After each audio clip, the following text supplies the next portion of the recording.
Hello, in this week's video, part of our 12-week series on creating the habits needed for financial freedom, we're going to do an overview of estate planning to make it easier for you to get started. Most people have heard of estate planning. They know they should probably do it, but at the same time, they don't know exactly what it means, so they tell themselves they have time to get to it later. And so it sits there nagging at the back of your mind. So let's see if we can provide some clarity to make it less of a daunting unknown. We'll also discuss some simple habits that make it easier to start putting your plan together without being overwhelmed or requiring a huge commitment of time and money. Estate plan is the most common term and the legalistic one that refers to a handful of different but related components. These documents indicate how your loved ones and the state are supposed to deal with your money, your health, and your assets should you become incapacitated or in the event of your death. Let's review the main components first, and then we'll examine each in a bit more detail. The four main components are a will, a revocable living trust, a financial power of attorney, and health directives, including a medical power of attorney form. Okay, let's quickly examine what areas these items aim to address. Minor children. Who's going to be responsible for them if something happens to you? Your money, bank and investment accounts. Who has access currently and who gets the money in the event of your death? Your assets, house, car, other property, who's on the titles or deeds and who gets them when you pass away, and critically, how to avoid probate. Medical decisions. Who have you authorized to have access to your medical information and who can make decisions on your behalf if you're incapacitated? All right, let's take these one at a time. The intent here is to provide an overview and get you thinking so you can learn more or talk to professionals as needed. First, if you have minor age kids, don't take for granted who's going to be responsible for them if something happens to you and your spouse. You should have a plan, which of course you hope to never use, but you want to have it nonetheless. Discuss it with the person or people you want to care for your kids. They need to be on board. Then you can use your will to specify that info. I'll say this again later, but as life changes, things in your estate plan are going to change. So if you decide in 3 years that you want to change who's going to take care of your kids, then simply update your will to reflect that. Next is your money. In the simplest terms, you want to think about who is on your bank accounts with you. Then make sure you have beneficiaries listed on all of your financial accounts, banking, investments, and any other account you can think of. If we break this down by circumstances, let's say you have a health event and you're in the ICU for weeks with a long recovery. During that time, someone is going to need to pay your various bills, mortgage or rent, utilities, credit cards. That's a whole lot easier if someone you trust is already a joint owner on your banking accounts. So that's the first thing to consider and plan for. To further detail how you want your money to be managed if you're incapacitated, you want to complete a financial power of attorney form. This provides legal authority for your designee to make financial decisions on your behalf during the time that you're unable to do so.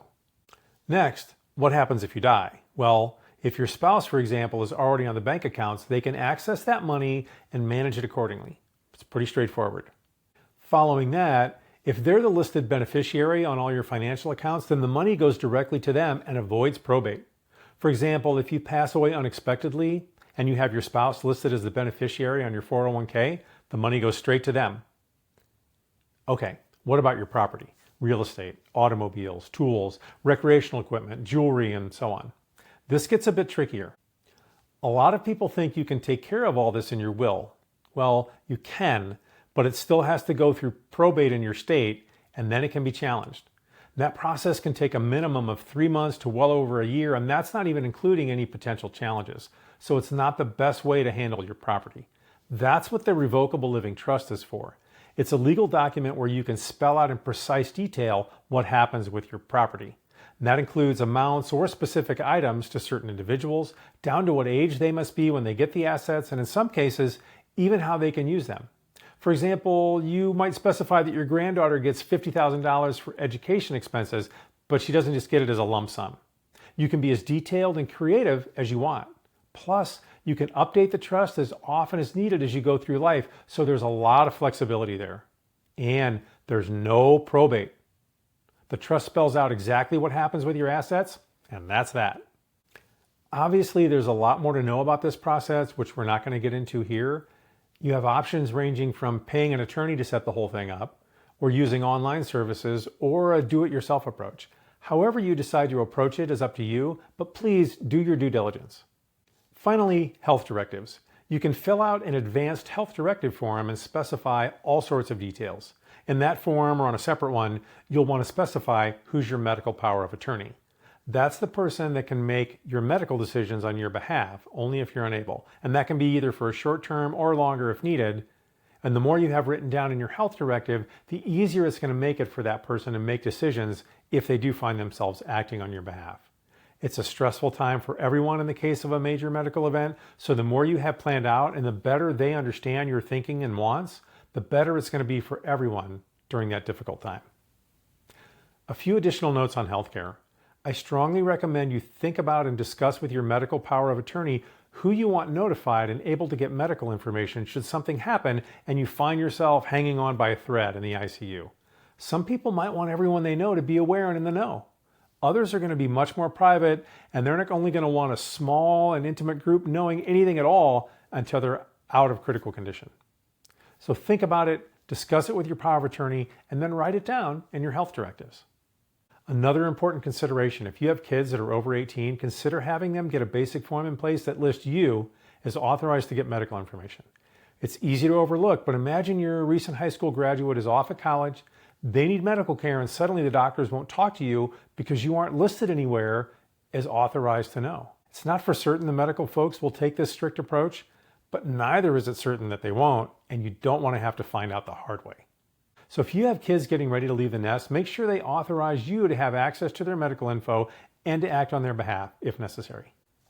Okay, so those are the main components of an estate plan. Even broken down into sections, it can still seem like a lot. And it's human nature to resist getting started because the task just seems too large and overwhelming. But who said you have to do it all at once? It's far more important to simply get started than it is to get every detail nailed down as soon as possible. Don't stress yourself out and then avoid it altogether. Just start, however small, the first steps. Start by talking with your spouse and having a plan for who's going to be responsible for your minor kids in the event of a tragedy.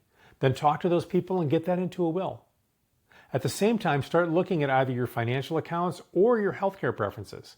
That's not going to be a one-time task, so the perfect way to approach that is the same way we've discussed tracking your spending. Create a habit of working on these items for 15 minutes each week. Create a routine, a habit stack that you can look forward to. Do you add it on to the morning coffee and spending tracking that you do each week? Or do you do it on a different day? Whatever works for you, but start. Don't put it off. You'll be amazed at the progress you can make if you simply get started. Now you're moving, you're gaining momentum. It's only 15 minutes and it's not this overwhelming burden that you fight to avoid. And then you'll be building peace of mind in little small steps along the way. And once you've created the habit, it'll make it easier to review and update your plan every year or so.